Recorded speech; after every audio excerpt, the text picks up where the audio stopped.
In English, there are lots of different ways to describe actions or events in the present time. The most common one is to use simple present tense. What is this tense and how do we use it? Well, in a nutshell, it's the tense we use for actions or events that are in the present time, but that aren't happening at this very moment. In other words, with this tense, we describe routines or events that happen on a regular basis, but not at the moment. For example, I go shopping for food 3 times a week. We talk about the action in the present time, but which is not happening at this very moment. We talk about our routine. What does a sentence in simple present look like? Subject plus base form of a verb. I cook pancakes every morning. I brush my teeth twice a day. But when the subject is he, she, or it, we add as to the base form of the verb. I drink coffee in the morning, but Sam drinks coffee in the morning.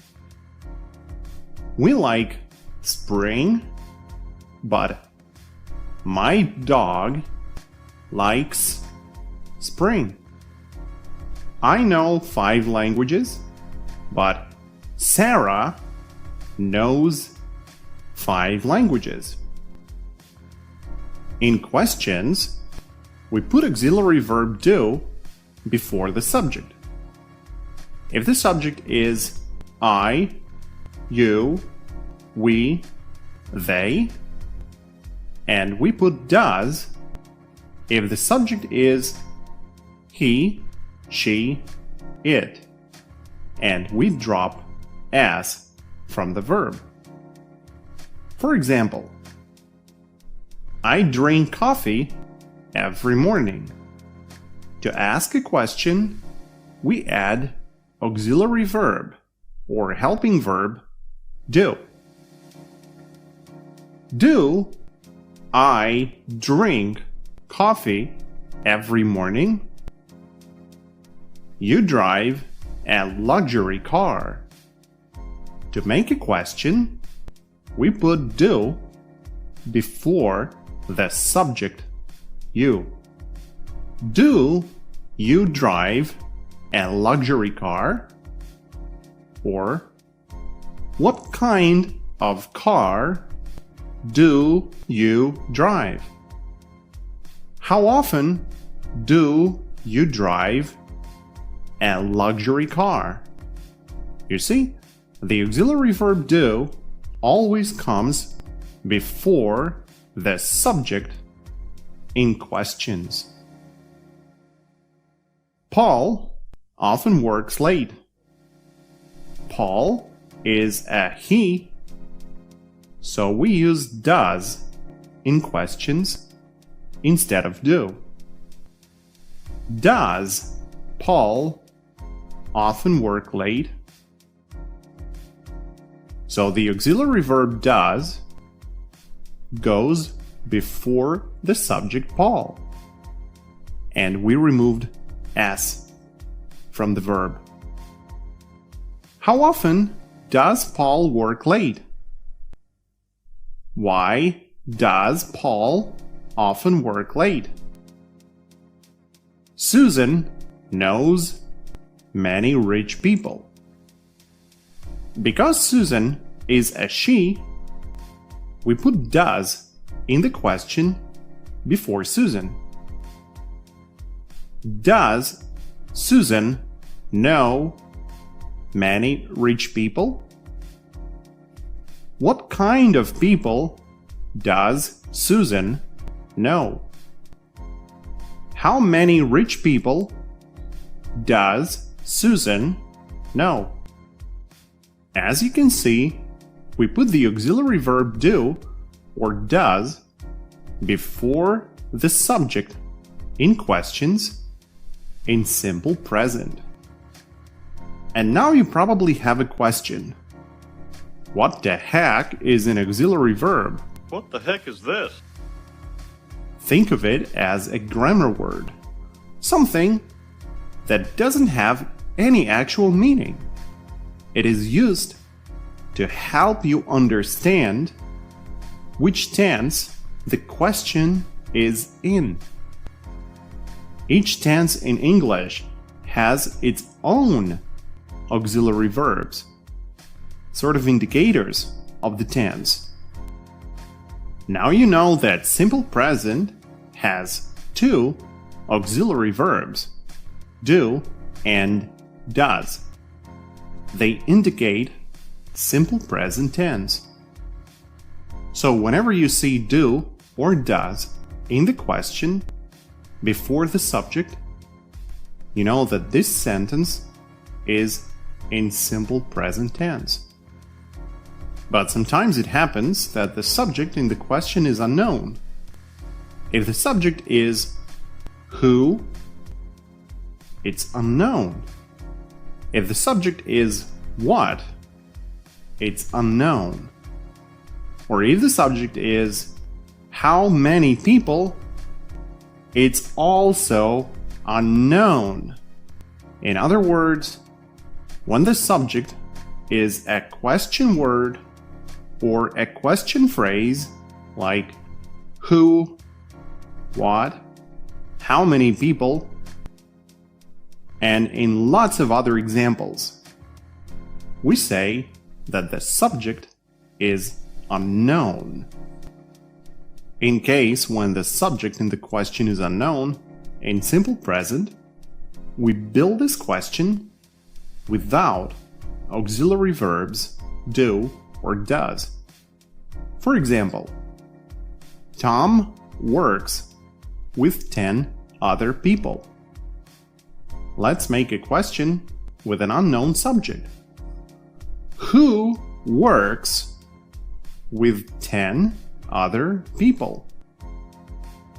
You see, in the positive sentence, the subject is Tom. In the question, who works with 10 other people, Tom hides behind the question word who. The subject in the question is unknown. That's why we don't have the auxiliary verb do or does. Compare it with another question where who is not a subject. Who does Tom work with? Here, our subject is known. It's Tom. And we use auxiliary verb does before it. And who is the object. If you forgot the difference between the subject and the object, I strongly recommend you to go through previous lessons. Okay, another example. What happens to water in the freezing temperatures?